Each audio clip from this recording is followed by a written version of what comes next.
एक सफाई कर्मी गलती से एक जहरीले एक्सपेरिमेंट का शिकार बन जाता है और एक डरावने मॉन्स्टर में बदल जाता है, लेकिन ये नया रूप उसे एक हीरो भी बना देता है जब वो एक करप्ट कंपनी, खतरनाक गैंग्स और म्यूटेटेड विलन से लड़ता है। अपनी बदली हुई जिंदगी के बीच वो अपने बेटे के लिए लड़ता है और दूसरों को सच्ची इंसानियत का मतलब समझाता है। रात के वक्त एक रिपोर्टर जिसका नाम मेलविन होता है, उसके पास डोहर्टी नाम की एक लड़की आती है जो BTH नाम की फार्मास्यूटिकल कंपनी में काम करती है। पता चलता है कि उन्होंने बहुत सारा टॉक्सिक वेस्ट जहरीला बना दिया है, जिसकी वजह से जानवरों में म्यूटेशन हो रहे हैं और लोकल लोगों को भी हेल्थ प्रॉब्लम्स हो रही हैं। मेलविन और डोहर्टी कंपनी के इन गुनाहों को एक्सपोज करने का प्लान बनाते हैं, लेकिन तभी वो सिक्योरिटी कैमरों पर देखते हैं कि बिल्डिंग को किलर नट्स नाम की गैंग ने घेर लिया है, एक वायलेंट गैंग और पॉपुलर बैंड जो BTH के पैसों पर काम करती है। मेलविन डोहर्टी को भागने को कहता है और खुद नट्स का ध्यान अपनी तरफ खींचने लगता है, लेकिन बदकिस्मती से डोहर्टी को सीढ़ियों पर वही गुंडे मिल जाते हैं, तो वो रेलिंग से कूदकर नीचे भाग जाती है। जैसे ही वो जमीन पर गिरती है, उसका मेमोरी ड्राइव जिसमें कंपनी के सारे राज थे टूट जाता है। ऑफिस में नट्स अंदर घुसकर मेलविन पर गोलियां चला देते हैं। मेलविन फिर भी खड़ा होने की कोशिश करता है तो वो उसे फिर से गोली मारते हैं। जब मेलविन फिर भी हिलता रहता है तो वो उस पर एक ट्राइडेंट शूट करते हैं जो उसे खिड़की के बाहर उड़ा देता है। बाहर डोहर्टी देखती है कि मेलविन जमीन पर गिरकर मर गया है और वो डर के मारे वहां से भाग जाती है। सुबह विंस्टन उठकर अपने काम के लिए तैयार होता है। अपनी पत्नी की मौत के बाद वो अपने सौतेले बेटे वेड का ख्याल रखता है, लेकिन दोनों के बीच ज्यादा प्यार भरा रिश्ता नहीं है। जब वो घर से निकलते हैं तो विंस्टन देखता है कि स्पेंस अपनी पड़ोसी डेजी को तंग कर रहा है, क्योंकि वो चाहता है कि डेजी अपनी प्रॉपर्टी बेच दे। स्पेंस उसे धमकी भरे लहजे में बोलता है जब तक कि डेजी हाँ नहीं कह देती। वो कहता है कि शाम को पेपर्स लेकर आएगा और जाने से पहले डेजी की बिल्ली को सड़क के बीच में फेंक देता है। विंस्टन तुरंत दौड़कर बिल्ली को बचा लेता है और इस चक्कर में एक कार से टकराने से बाल बाल बचता है। इस बीच वेड स्कूल के लिए लेट हो रहा होता है, इसलिए गुस्से में चला जाता है। विंस्टन उसके पीछे निकलता है, ये देखने के लिए कि वो ठीक है या नहीं। रात में वेड उस पर चिल्लाता है, तुमने डेजी की मदद क्यों नहीं की। विंस्टन धीरे से समझाने लगता है कि कभी कभी हम कुछ नहीं कर पाते। उसके बाद विंस्टन BTH फैक्ट्री जाता है जहां वह सफाई कर्मचारी है। वहां अक्सर अलार्म बजते हैं और लोग चिल्लाते रहते हैं, पर वह अपना काम शांति से करता रहता है। शिफ्ट खत्म होने के बाद वह डॉक्टर के पास अपने टेस्ट रिजल्ट लेने जाता है। बदकिस्मती से उसे पता चलता है कि उसके दिमाग में एक आक्रामक ट्यूमर है और डॉक्टर बताते हैं कि उसके पास जीने के लिए सिर्फ करीब 1 साल बचा है। इस स्टेज पर सर्जरी मुमकिन नहीं है और इलाज बहुत महंगा है। विंस्टन अपनी इंश्योरेंस कंपनी को कॉल करता है, लेकिन वे कहते हैं कि यह ट्रीटमेंट कवर्ड नहीं, भले ही उसके पास प्लेटिनम प्लान ही क्यों ना हो। इसी बीच BTH का मालिक रॉबर्ट गुस्से में है क्योंकि कंपनी के शेयर गिर रहे हैं और लोग उसके गैरकानूनी सौदों और टॉक्सिक स्लज डंप करने की बातें कर रहे हैं। उसका भाई फ्रिट्ज जो सिक्योरिटी हेड है, किलर नट्स को संभालता है। जब रॉबर्ट को पता चलता है कि डोहर्टी जिंदा है तो वह गुस्से में टीवी तोड़ देता है और फ्रिट्ज से कहता है कि उसे जल्द से जल्द खत्म करो। फ्रिट्ज रिहर्सल के बीच में जाकर बैंड को भेज देता है कि वे डोहर्टी ढूंढें। गुंडे डोहर्टी के घर पहुंचते हैं और उसे ढूंढते हुए सब कुछ तोड़ फोड़ देते हैं, मगर डोहर्टी मिलती नहीं। वह सामने वाली गली में छुपी बैठी होती है और जब गुंडे चला जाते हैं तो घर लौट आती है। उसका रूममेट उस पर चिल्लाता है क्योंकि गुंडे उस पर भी हमला कर सकते थे, पर डोहर्टी का ध्यान फर्श के नीचे छिपे फेक पैनल पर है। खुशकिस्मती से उसका बैग अभी भी वहीं छुपा होता है। वो उसे निकालकर कहती है कि अब वो वापस नहीं आएगी।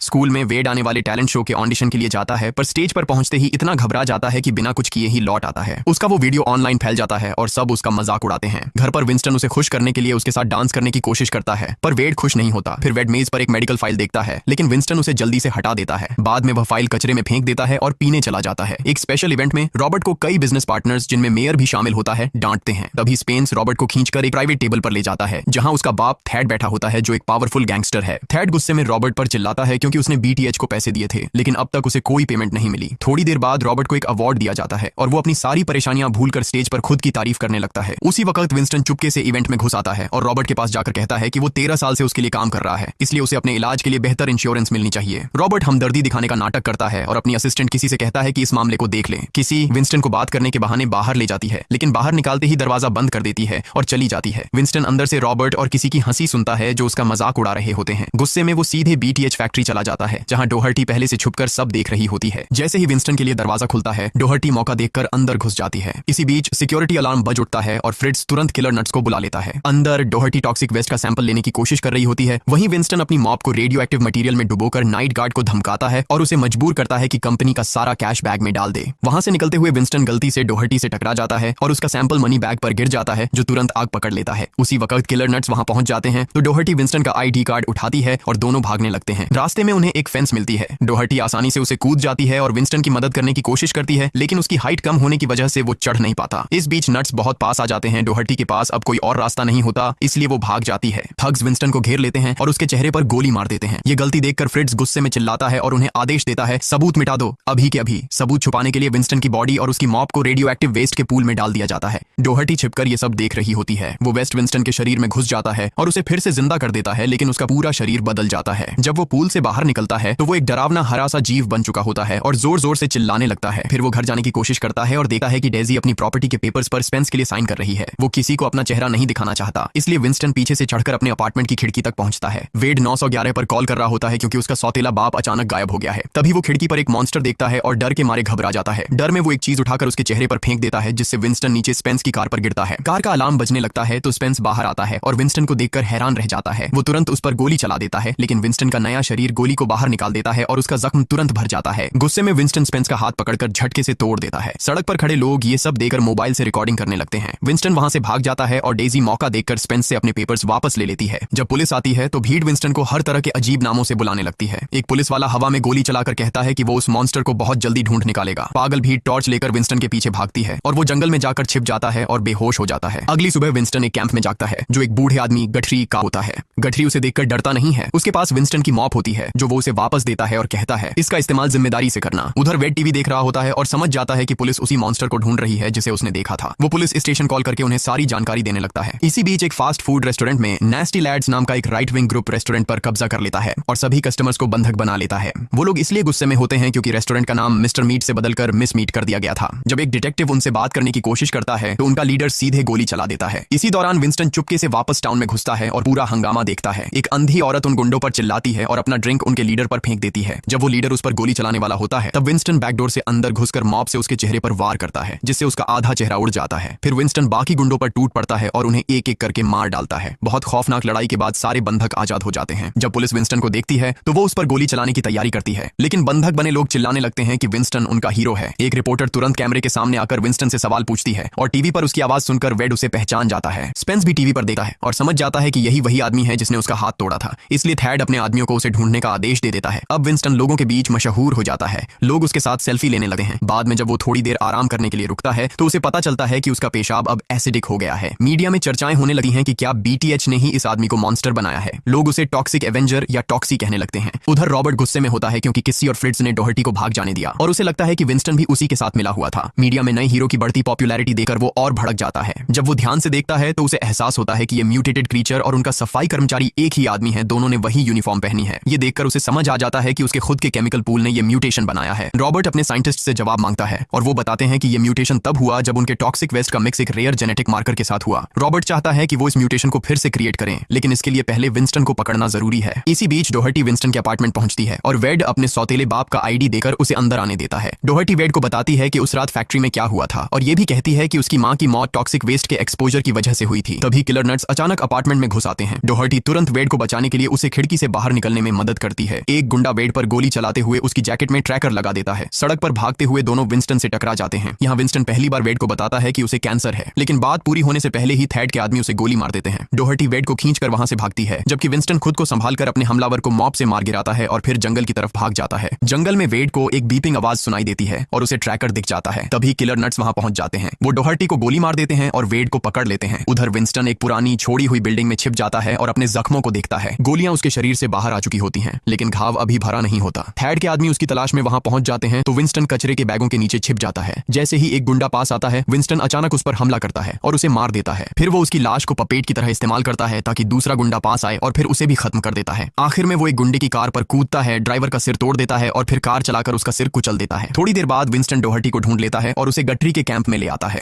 गठरी बताता है कि वो पहले डॉक्टर था, लेकिन अब कुछ नहीं कर सकता। मजबूर होकर विंस्टन अपना खून डोहर्टी के जख्म में डाल देता है, जिससे वो धीरे धीरे ठीक होने लगती है। जब डोहर्टी को होश आता है तो वो विंस्टन के साथ टीम बनाने के लिए तैयार हो जाती है। इधर किलर नट्स की वैन में फ्रिट्ज वेड से कहता है कि वो डरे नहीं, क्योंकि वो सिर्फ विंस्टन को पकड़ना चाहता है। वेड गुस्से में कहता है कम से कम विंस्टन मुझसे प्यार तो करता है, और पहली बार उसे डैड बुलाता है। वो फ्रिट्ज से कहता है कि उसके पास कोई नहीं जो उसे इतना चाहे, जिससे फ्रिट्ज और ज्यादा गुस्से में आ जाता है। उसी वक्त थैड गुस्से में रॉबर्ट को कॉल करता है और चिल्लाते हुए विंस्टन के लिए BTH को जिम्मेदार ठहराता है। वो धमकी देता है कि अगर कुछ नहीं किया गया तो वो रॉबर्ट को सजा देगा। तभी फ्रिट्ज वेड को लेकर वहां पहुंचता है और रॉबर्ट थैड से कहता है कि सब कुछ उसके कंट्रोल में है। कुछ देर बाद किलर नट्स एक लाइव शो कर रहे होते हैं। डोहर्टी चुपके से उनका माइक डिस्कनेक्ट कर देती है और विंस्टन का माइक जोड़ देती है। विंस्टन भीड़ के बीच से चलता हुआ स्टेज की तरफ जाता है और बैंड का सबसे पॉपुलर गाना गाने लगता है। भीड़ उसे देखकर पागल हो जाती है और जोर जोर से चीयर करने लगती है। बैंड का सिंगर चिढ़ जाता है क्योंकि भीड़ विंस्टन को ज्यादा पसंद कर रही होती है। वो गुस्से में विंस्टन पर गोली चला देता है, लेकिन विंस्टन तुरंत मॉब से उसका सिर उड़ा देता है। भीड़ घबरा जाती है और भागने लगती है, जबकि बैंड के बाकी मेंबर्स बदला लेने के लिए उस पर टूट पड़ते हैं। एक आदमी हमला करता है, लेकिन गलती से स्टेज से गिरकर मर जाता है। विंस्टन अपनी मॉब फेंकता है, जो सीधे एक म्यूजिशियन के सिर के पार से जाती हुई मिक्सर टेबल तक पहुंचती है और डीजे को बिजली का झटका दे देती है। विंस्टन गिटारिस्ट को कुछ जोरदार पंच मारकर गिरा देता है और फिर उसकी दाढ़ी तोड़कर उसे चिल्लाते हुए पटक देता है। ये सब देखकर भीड़ शॉक में आ जाती है और सोचती है कि शायद उनका हीरो वाकई कोई मॉन्स्टर है। विंस्टन सबके सामने सच बोल देता है कि बैंड और BTH दोनों लोगों को बर्बाद कर रहे हैं। बैंड का आखिरी मेंबर भागने लगता है पर डोहर्टी उसके सिर पर एक लकड़ी का प्लैंक मारकर उसे गिरा देती है। विंस्टन उसका मास्क उतारकर वेड के बारे में पूछता है। मास्क के अंदर एक छोटा सा हेड निकलता है जो पतली आवाज में बताता है कि वेड कहाँ है। कुछ देर बाद विंस्टन और डोहर्टी रॉबर्ट के मेंशन पहुंचते हैं। विंस्टन अपनी आंख निकालकर आसपास का इलाका स्कैन करता है और देखता है कि वहां 2 गार्ड खड़े हैं। डोहर्टी उन गार्ड से फ्लर्ट करने लगी है और वे इतने नर्वस हो जाते हैं कि गलती से एक दूसरे पर गोली चलाकर खुद ही मर जाते हैं। गार्ड्स के मरने के बाद गार्डन के शेड में फंसा वेड देखता है कि विंस्टन उसकी तरफ आ रहा है। वो उसे चेताने की कोशिश करता है लेकिन तब तक देर हो चुकी होती है। रॉबर्ट के स्टैच्यू से गैस निकलती है और दोनों बेहोश हो जाते हैं। होश आने पर वे दोनों खुद को लैब में जंजीरों से बंधा हुआ पाते हैं। साइंटिस्ट्स विंस्टन के खून का सैंपल लेकर रॉबर्ट के लिए एक सीरम बनाने की कोशिश करते हैं लेकिन एक्सपेरिमेंट फेल हो जाता है। रॉबर्ट उन पर चिल्लाता है और कहता है कि जब तक काम सही न हो इसे दोहराओ। विंस्टन को बार बार दर्दनाक ब्लड एक्सट्रैक्शन सहना पड़ता है। आखिरकार साइंटिस्ट्स एक ऐसा सीरम बना लेते हैं जो सही मेटोजेनिक रेंज में होता है लेकिन उसमें एक समस्या होती है। रॉबर्ट उनकी बात सुनने से इनकार कर देता है और सीरम लेकर चला जाता है। इसी वक्त थैड अपने आदमियों के साथ पहुंचता है और लाइव न्यूज दिखाकर बताता है कि विंस्टन का कॉन्सर्ट वाला अटैक अब मीडिया पर वायरल हो गया है और मेयर ने ऐलान कर दिया है कि वह अब बीटीएच को सपोर्ट नहीं करेगी।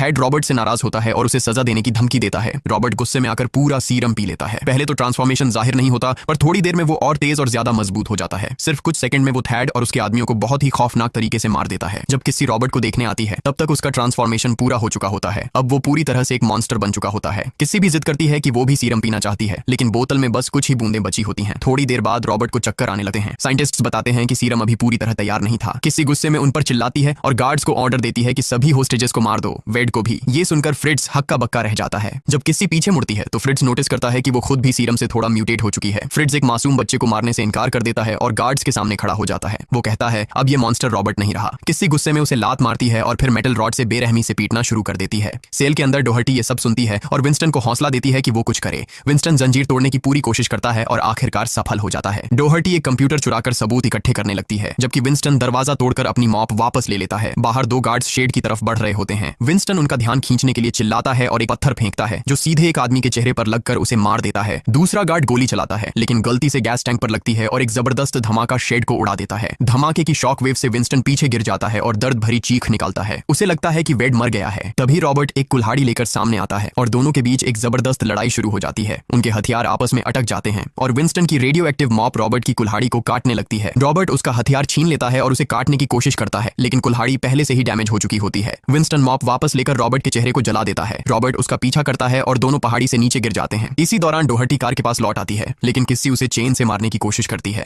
थोड़ी जद्दोजहद के बाद डोहर्टी खुद को छुड़ा लेती है और पलटकर किसी से भिड़ जाती है। जब किसी रॉबर्ट और विंस्टन को लड़ते हुए देखती है तो पल भर के लिए उसका ध्यान भटक जाता है और उसी मौके पर डोहर्टी उसे टॉयलेट से मारकर गिरा देती है। इसी वक्त रॉबर्ट विंस्टन को नीचे गिरा देता है और जैसे ही वो उसे मारने जा रहा होता है डोहर्टी फिर से टॉयलेट उठाकर उसके सर पर वार कर देती है। रॉबर्ट हार मानने से इनकार करता है और टॉक्सिक वेस्ट वाले कंटेनर को फाड़ देता है। विंस्टन उसकी कुल्हाड़ी तोड़कर उस पर झपटता है और लगातार उसके चेहरे पर मुक्के बरसाने लगता है। फिर वो रॉबर्ट का गला पकड़कर उसे घोंटने लगता है लेकिन तभी वेड आता है और चिल्लाते हुए डैड कहता है। पता चलता है कि फ्रिट्ज ने छिपे हुए टनल से उसे बचा लिया था। रॉबर्ट फिर से हमला करने की कोशिश करता है लेकिन विंस्टन अपना पोछा इस्तेमाल करके उसे कार के ऊपर फेंक देता है। रॉबर्ट का सिर सीधे बोनट के अंदर घुस जाता है और डोहर्टी इंजन स्टार्ट कर देती है जिससे रॉबर्ट टुकड़े टुकड़े हो जाता है। सब कुछ खत्म होने के बाद विंस्टन वेड के पास जाने लगता है लेकिन तभी किसी पीछे से आकर उसे चाकू मार देती है। फ्रिट्ज उसे रोकने की कोशिश करता है लेकिन वो उसका गला भी काट देती है। गुस्से में विंस्टन किसी पर झपट पड़ता है और दोनों टॉक्सिक वेस्ट पर गिरते हैं जिससे एक जबरदस्त धमाका होता है और किसी की मौत हो जाती है। कुछ वक्त बाद विंस्टन अस्पताल में होश में आता है। वही अंधी औरत जिससे वो बर्गर जॉइंट वाले हादसे में मिला था उसके सामने होती है और बताती है कि वो असल में एक स्पेशल एजेंट है। वो टीवी ऑन करती है जिसमें न्यूज चल रही होती है कि डोहर्टी ने पूरी बीटीएच की साजिश बेनकाब कर दी है। मेयर और कुछ पुलिस अफसर भी इसमें शामिल थे। एजेंट विंस्टन को बताती है कि वो कई सालों से बीटीएच के पीछे थी और विंस्टन की मदद की वजह से उसे अब किसी जुर्म के लिए गिरफ्तार नहीं किया जाएगा। डॉक्टर आकर बताता है कि विंस्टन के म्यूटेशन ने उसका कैंसर पूरी तरह ठीक कर दिया है। अस्पताल से बाहर निकलते ही डेजी और बाकी लोग उसका स्वागत करते हैं। सब उसका शुक्रिया अदा करते हैं। वेड पहली बार उसे गले लगाता है। डोहर्टी दूर से मुस्कुराते हुए उसे अलविदा कहती है। दूसरी तरफ एक कमरे में फ्रिट्ज जिंदा दिखता है और उसके पास पुलिस गार्ड होता है लेकिन झटका तब लगता है जब किसी भी अपनी आंखें खोलती हैं। कुछ दिन बाद स्कूल के टैलेंट शो में वेड आखिरकार हिम्मत करके स्टेज पर परफॉर्म करता है और विंस्टन पीछे से मुस्कुराते हुए उसे सपोर्ट करता है और यही फिल्म खत्म होती है। अगर ये वीडियो आपको पसंद आई हो तो चैनल को सब्सक्राइब करें और नोटिफिकेशन ऑन कर लें ताकि आपको ऐसी और शानदार वीडियोस मिलती रहे। देखने के लिए धन्यवाद।